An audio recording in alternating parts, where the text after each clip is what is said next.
Welcome to the Resist Bob podcast, hosted by me, Melanie Dion.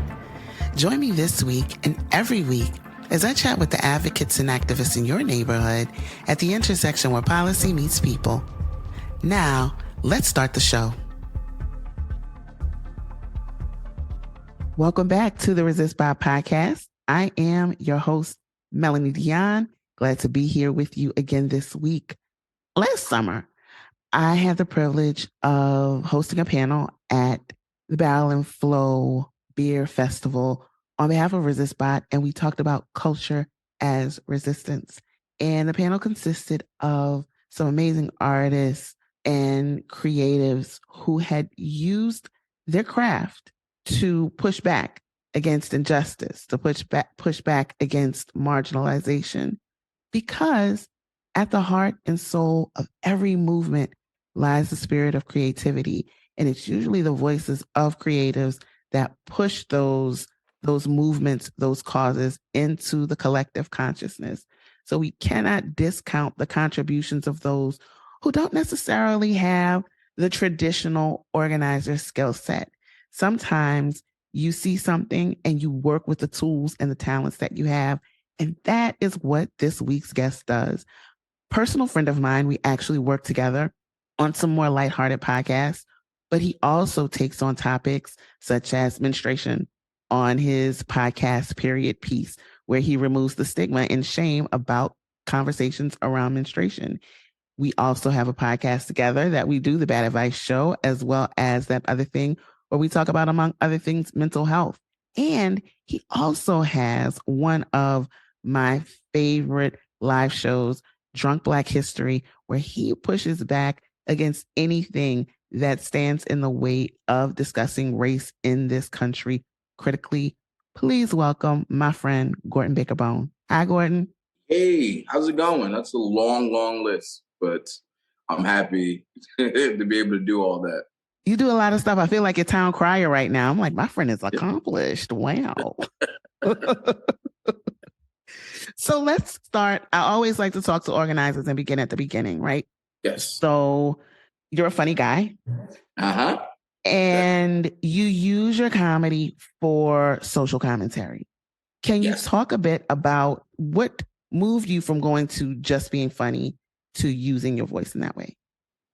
I guess time and maturity. When I first started comedy, I just thought it was all just jokes about myself and family. But then more and more, I found myself commenting about the society around me and taking a lot of deep observations in the world around me and speaking on that. And I believe it gave me a better viewpoint and made me a better comedian from it.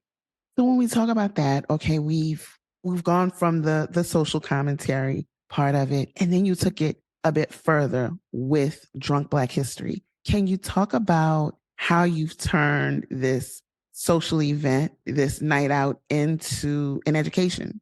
It's basically Mary Poppins' spoonful of sugar theory. You realize that critical race theory, CRT, as some states call it, and some politicians may cower from, is a hot button issue that they think is a terrible thing. But you mix it with a couple of drinks and it turns into a fun event where people are able to talk and learn from a sensitive subject. I think that's a thing that a lot of people in politics and many fields shy away from, trying to make something lighthearted and bring levity to a taboo topic. And you cover a broad spectrum of topics. You've taken on plantation weddings and haunted plantations, right? You've also discussed queer ballroom culture. Mm-hmm. When you look at that broad landscape, because your audience is very diverse. So what is it like when you are talking to non-Black people and realize that they messed around and learned something? Is there a backlash? What is the response like? It's a weird response, because the sole goal of Drunk Black History was to educate people about historical Black figures in American culture and worldwide that schools in America won't normally teach you about. Because every February we get the same curriculum. We learn about Dr. King, Muhammad Ali, maybe Malcolm X if your school is really spicy. But then we just move on from there. This is solely to get away from that. And like once you get away from that, a lot of people have a little bit of confusion and denial, I think is the best word. They're just like, well, I don't want to be part of the problem. And I didn't know any of this. And it's not as scary as CRT or critical race theory is not as scary as people make it out to be. It's actually just history. It's a confusing time for them. Because when you look at that, like, I mean, obviously nobody wants to be the bad guy. Yep. And there's a resistance to things like CRT because then you have to discuss that, you know, America is a cake and the bad guys baked it. Yep. So chances are, you know, these things are beyond your control, but you still benefit from them. And having those conversations are important. I think a lot of people have a problem with when they realize how the history that they're learning, how they benefited from that history, how certain things came into play. Because I've had people come and witness the Black National Anthem, and they go, "I've never heard of that before. Why haven't I heard of this?" And I was like, "Oh, it's because you don't go to school with a lot of minorities. And if you did, for some reason, they felt a reason not to share that with you. And I wonder why." So they have to question themselves and the community that they were reared in. It's super important work and something that I really appreciate. So this week, we are going to talk about the history of the future, and that is current events, because there are a lot of things coming at us from varying spaces. It's impossible to focus on one thing. It literally feels like a hydra head. So this week, we're going to talk about a few things that are happening currently that can get folks engaged, where we need your voices, we need your help. I want to start with some of the ongoing topics that, if you've listened to the Morning Mug, if you've listened to earlier episodes, we've talked about these, but these petitions are really important. Of course, there is the fight for medication abortion. So we have a petition for that. I'm leading out right now with the petition. We know what has happened. We have our eye on Texas to see what happens next with mifepristone. And there's also a petition. President Biden, we need you to fight for medication abortion. And the call sign is PWRWDG. Second up, also bodily autonomy.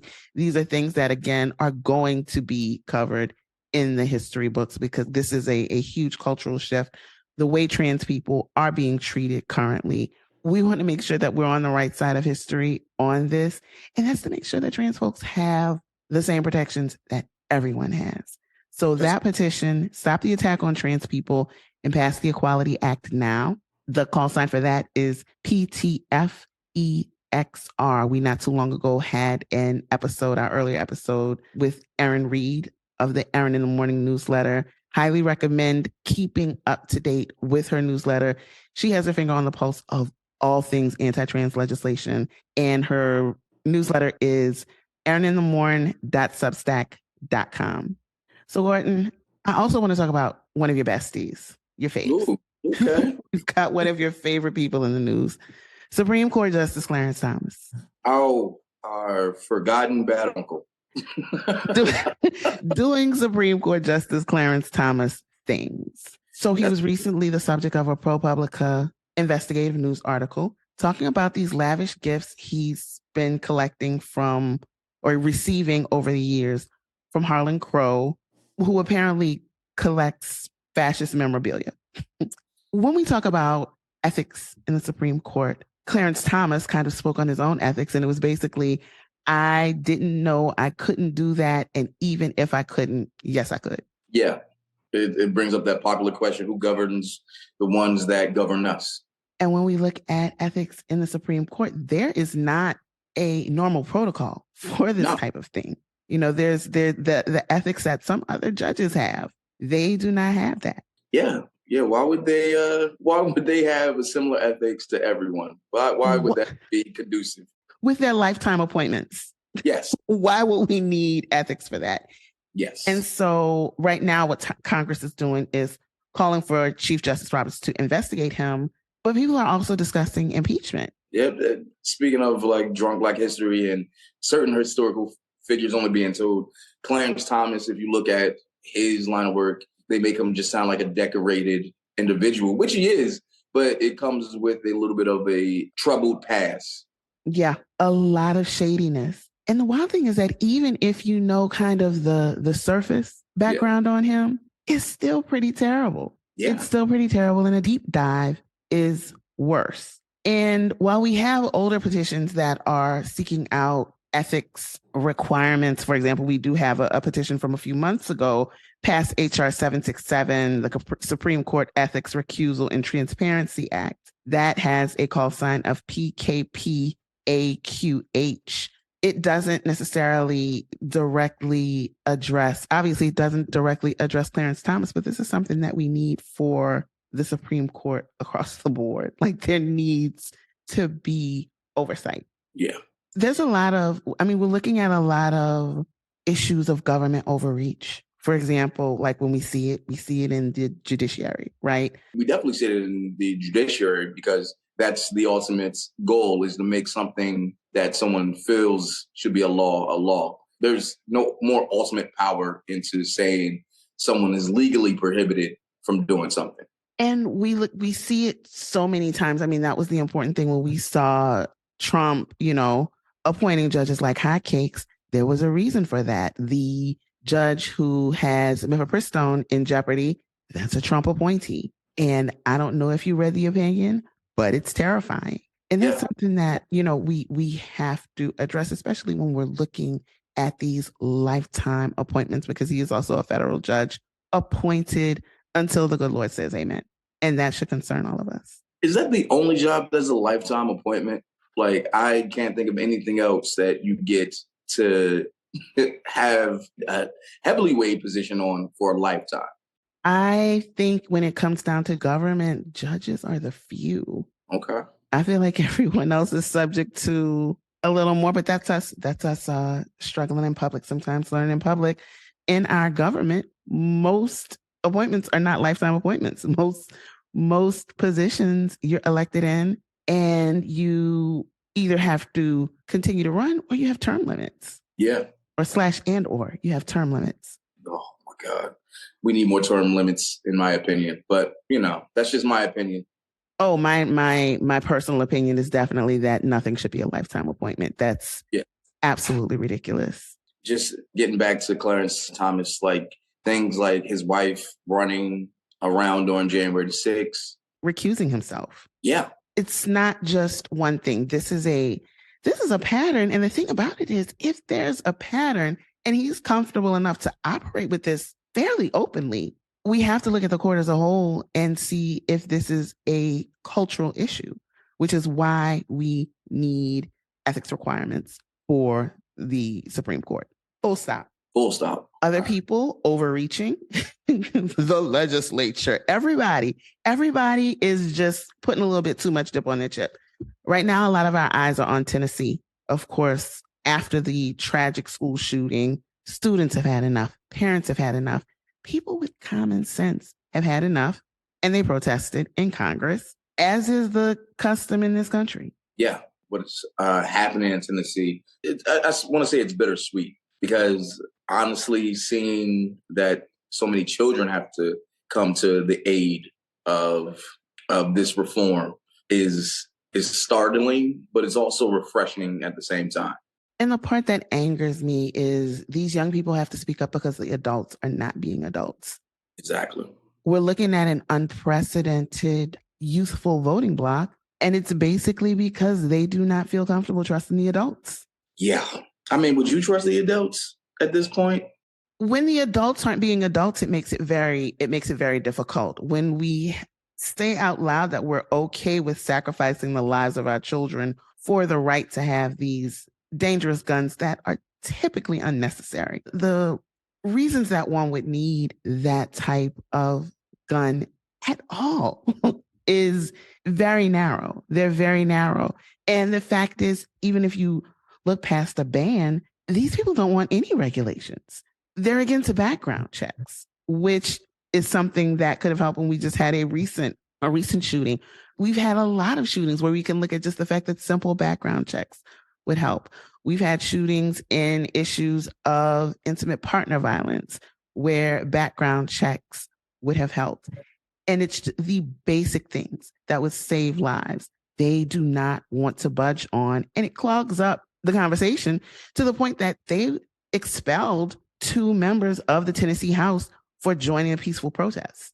Something that protests the foundation of America. America was founded on protest. And there were 3 House members who participated: Justin Jones, Justin Pearson, and Gloria Johnson. The 2 Justins are Black, and Gloria Johnson is an older white retired school teacher. And what do you know? The only ones who were actually expelled were the young Black men. They're also young congressmen. This is what we're looking at. It's not even a matter of the quiet part being said loud. They're not quietly saying what they want with guns. They're not quietly saying that there's a racial bias. Oh, I just find it funny that, and I'm saying that facetiously, I find it funny that they said that it's not a racial issue. And it clearly, that race didn't even play a part. But when you look at it from any angle and you see who was suspended and who wasn't suspended from protesting, you clearly see that that was a blatant lie. And Tennessee's reputation when it comes to any sort of equity and equality is raggedy. Because while the expelled congressmen are on the national stage right now, and right now, Justin Jones has already been reinstated. Shelby County is going to be voting on Wednesday, April 12th, on whether or not they will be reinstating Justin Pearson. We're looking at that. But then there's an entirely different scenario running behind the scenes in Tennessee where they are exploiting Black residents in the towns near Blue Oval City, which is a development, Ford Motor Company development. Yeah. So last year, for those of us, for our longtime listeners, we talked about what happened in Mason last year. Tennessee Comptroller Jason Mumford basically took over the city from Black leadership, citing corruption, not citing the fact that the corruption, the newer Black leadership was replacing corrupt white leadership. However, the conversation has been, the belief has been, this is related to this predominantly Black town being in close proximity to this development that is going to be a huge, huge thing for that area as far as jobs, opportunity, business development. Now we're looking at Black farmers. Yes. Being hosed. Yes. And hose is a very polite way of saying what's being done to these small business owners and just agricultural necessities. Well, right now, what's happening to these farmers is they are assuming portions of their land. So they're taking portions of farmland from these farmers. There's one gentleman who has 14 acres. They are demanding 10 for an absurdly low cost. Usually we're looking at $10,000 per acre. I think they said right now the states offer $37.50 an acre. Yeah, absurdly low is again a polite way of putting it.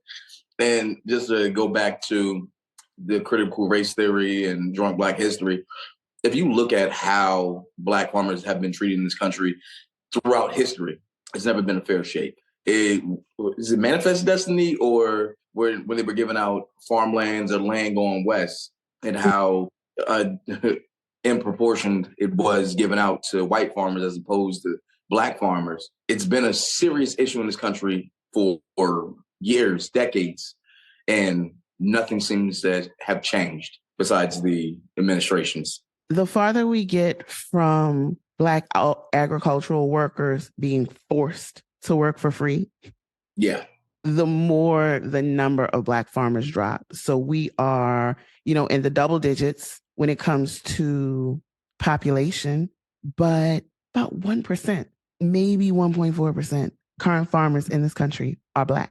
And the number continues to decline. It's insane to hear that and to know what I know about like the history of Black farmers, and that Hidden Valley, the rain sauce that America loves and Mm-hmm. pride on, was invented by a Black farmer. And to think, maybe if we gave more Black farmers land and opportunities like that, who knows the type of condiments that we would have? Not only would we have ranch, we would have other things too. But you know, And the truth of the matter, oh my God, you being robbed of mustard. But the truth of the matter is, it's been the systematic function of racism, of capitalism, to keep certain folks on the top and to keep the bottom on the bottom. And that it always finds a way to be racist. yes, I don't know if it finds a way or it's inherently. I mean, that's the thing. It's this is the cake that racism baked, right? Whenever we talk about this experiment, this American experiment, racism is sewn in the fabric, it's baked in the cake, planted in the soil, like whatever allegory, whatever simile, metaphor you want to use, racism is right there. Yeah. Just ready to pop out. And so it does, going back to your point of injecting these conversations, there's a purpose of keeping it as a hidden conversation, and there is a need to continue to push back on that. Yeah. I just wish more Black farmers or people were aware of the issue of what's going on with the agriculture industry in this country, because it's a pivotal part of our economy and a way for what we love to brag about, small business owners having an opportunity. And here we are, our government forcefully forcing small business owners to sell for below its value. It's very necessary for us to not only have more agricultural workers, but to have agricultural workers who are not white. The percentage of agricultural workers should represent the percentage of people that live in this country. Yes. Opportunity should reflect population. So when we have conversations, there are so many conversations and so many bills that we want furthered for agriculture, but we also have to look at those bills and make sure that we are pushing for equity, particularly when we're talking about people who for years sustained the agriculture in this nation for free. This is not a giving. This is something that is, quite frankly, an entitlement. You should be compensated for what you work for. You should see the value of your hard work. And that includes those families who for centuries were exploited and continue to be exploited. Their descendants continue to be exploited. And even today, being exploited. So, yeah, I'm happy that there's places that people can voice the issues with things like this, where we can discuss what's happening in Tennessee and what's happening with farmers, because I feel like not enough people know or have access to the information. And as we move on down the line in the third branch of overreach, the executive branch, one of the huge ways that people have mobilized, have organized, have spread messages, have raised awareness is social media, and nothing has been doing it like TikTok. TikTok is everywhere. Your grandma is on TikTok. Your little toddlers are on TikTok. This has been something that has really been not only a means of people being silly, people sharing, slice of life, everyday slice of life videos, but a very intense organizing and mobilization tool, particularly among marginalized people. And right now, we are looking at the Restrict Act. We are staring down the barrel. Have you read that scary thing? I have not read the entire Restrict Act, but I have learned more and more about it ironically, through TikTok. What's going to happen with the Restrict Act? It would give the executive branch, it really heightens the ability for executive overreach to make these decisions that when you have the conversation and call it a TikTok ban, you make it sound reductive, you make it sound immature, and people are more like, oh, I don't like TikTok anyway. But this is not something that is it is not just a TikTok ban. I'm going to share the entire act in the entire language of the act in the show notes. I highly recommend everybody read it, or read as much of it as possible. Or if it makes you go cross-eyed, I highly recommend that you read the cliff notes on it, because these are those free speech rights that we talk about, they jeopardize those. There is a reason that information is basically gold, especially when we talk about, matters of rights, political matters, when we talk about social justice. Whoever has the information, whoever makes the most compelling argument gets it, and truth gets fuzzy.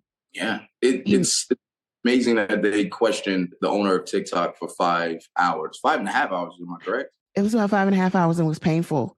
It was painful because there were people, it was so out of touch. There were questions like, does TikTok access your Wi-Fi network? Questions that indicated that the people who were asking the questions had not done their homework. Had not done their homework. It resembled explaining to someone that's elderly in your family how to work the cable network or how to work the remote. Oh my goodness. Once upon a time in another life, I was a customer service representative for a bank in the early stages of online banking. Yes. And trying to convince seniors, that this is something that you can/should use, and walking them through it was less painful than that hearing. And I did that for about 8 hours a day for 2 years. We have to make space for the realization that some of this is just meant to cloud the conversation. Yeah. And run around in circles. But from your standpoint, as a creative, as someone who uses your voice, can you speak a bit to how social media, things like TikTok, especially like we're just coming out of a pandemic, and just like social media, just like TikTok was a great tool for misinformation, it was a great tool for information, but a lot of creatives latched onto that. Can you talk about the impact that has for not only comedians, but also comedians that may not necessarily be on the traditional track, comedians who may be disabled, things like that? Can you talk a little bit about how TikTok during that time was beneficial for you? It gave us a new outlet for expanding our content, our art, our work. And a TikTok ban will limit not only our voice, not only our content, our art, and many other things, a way that we can provide for ourselves and to expand our stages and voices. That's something that is terrifying, that the same senators and politicians that harp the necessity for free speech and the right that every American has for the First Amendment is going to be kind of making a ban on an app, which is an app that impedes on a First Amendment right that they fight so hard for. And it won't just affect that app. Like when we look at it, this is something that will shape how we engage social media. This is something that is going to shape how we get information that we're told we can trust. And there's a reason, there is a reason that we have 3 branches of government and checks and balances. There is a reason that we have free speech. There is a reason that there are certain tenets of media that are protected. And when you almost unilaterally put what is good and what's not good in the hands of one branch of the government on an uneven scale, that is incredibly dangerous.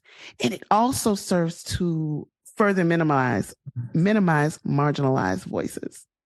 The playing field is becoming increasingly uneven.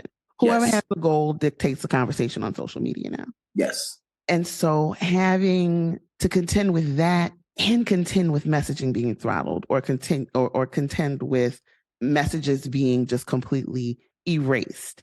The dog and pony show on, what they're doing in China is literally just that. It's literally just a dog and pony show because you're still putting this information in the hands of the government and taking it outside of the hands of folks, of regular people, of citizens. Yeah. It's the same thing that I've seen America criticize other countries for doing, for limiting their citizens' voice. And now here we are seemingly attempting to do the same thing. I mean, when we look at it between this and book bans and not being able to just flat out teach certain subjects, it's very similar, like on a larger scale, it's very similar to that same trick the GOP pulls all the time, right? They're pointing their finger at what this person is going to do. In the meantime, they're using the other hand to do that exact thing. Yeah. So if you want to support, and I know Gordon is going to want to support this petition. I got one. I got you here because this one is for you. We have a petition, Vote No on Data Act and Restrict Act. PUERDB. You just have to text that call sign to 50409 and make sure that you support the continuation of free speech. It's kind of all we got. Yeah. And I commend you guys on being able to have a platform that shows people a way that they can do something. Because I know the question is always, what can I do? How can I help and not get in the way, or just do the at least the minimal to try to help. And you guys provide a platform that actually provides that for people, which is amazing. And makes it accessible. And sometimes people, I think, get caught up in, if I can't do a big act, it's just as well that I don't do anything. And that's not how this works. It isn't a zero-sum game. It takes all of it. It takes all of us. When we think about supporting trans people, when we think about supporting Black farmers, we're talking about very small percentages of the population. If they're the only ones raising their voice, if they're the only ones pushing back on Congress, it's very easy to get ignored. And that's why we have to step up collaboratively with these communities and make sure that the work of equity goes across the board for all of us. Gordon Baker-Bone. Yes. Thank you. Thank you for having me. This has been more fun than I anticipated and more educational than, well, I knew it was going to be this way, but I'm excited to be a part of it. Well, we always do a little bit. We talk a little bit. We learn a little bit. And I appreciate you. I appreciate the work that you and Brandon are doing with Drunk Black History. Can you tell the folks where they can find you and how they can support your work? Well, you can find me at Baker-Bone on Instagram and Twitter, bakerbone.com. And for those that's interested in learning critical race theory in a fun way, I highly recommend Drunk Black History, drunkblackhistory.com. You can see our upcoming shows. Our next one is June 18th, celebrating Juneteenth. So we'll be in Brooklyn, New York at the Bell House, and we're doing a special brunch show where we're talking about critical race theory, Black history, and doing it while drinking mimosas, the most elegant way to do it. I think that's how I always want to talk about Black history now. Maybe with a parasol. I think that's the best way to do it. I want to thank you so much for joining us. I want to thank all of you for listening. And if you would like to support Resist By, and I know you do, there are a couple of ways you can do it. Of course, you can text donate to 50409 and become a monthly member. This is how everyone is able to use the bot. Many, many hands help make it light for everyone. You can also subscribe to this podcast, give us a 5-star review, and share with your folks. I appreciate you so much for listening, and I'm going to catch you next time. Take care.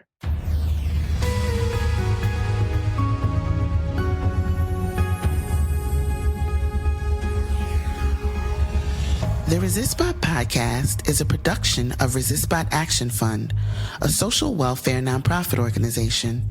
ResistBot is funded by monthly donors like you. Support ResistBot by texting donate to 50409. You can learn more and see a complete guide to using the service, a real-time list of trending petitions, learn how to organize your own pressure campaigns, or launch your own voter pledge drives at www.resist.bot. Thanks so much for joining, and we'll see you next week.